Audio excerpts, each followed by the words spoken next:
Би бүхнийг чадна хотлоодлаа. Quant to personal.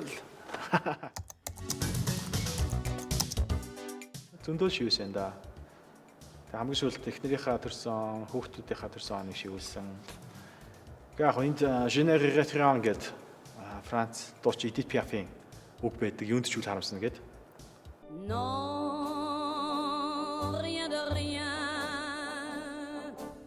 Тэр бол яг миний нэр. Тийм би ээжээсээ 10 жил байхдаа яагаад надад анх хоёр гэж нэр өгчсэн бэ гэж асуужсэн. Тэгээд ээж маань та анх ингээд төрөөд хүүхдтэй болоо баярлаад анх удаага баярсан учраас анх хоёр юм уу гэсэн. За тийм чаас их гүйхэн бодож шүү гэхгүй. Тийм монгол хэлэнд анх цаг, их цаг, мөнх цаг гэх 3 цаг байдаг. Энэ нь өнгөрсөн одоо ирээдүг тэгж нэрлэдэг байсан.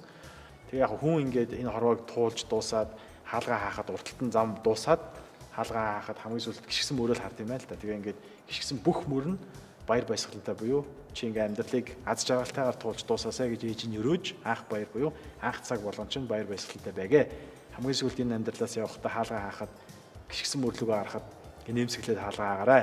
Тэр баяр баясгалантай байгаарай гэдэг үднэс өгсөн гээд. Тэгээд дараанд Edith Piaf-ийн Généré Référent-ыг сонсон чинь Франц хэл сурах гад Généré Référent юунд ч үл харамсан. Яг л анх баяр буюу гიშгсэн мөр болгондоо харамсахгүй амьдарч байгаатай адилхан юм байна гээд бичсэн байдаг юм да.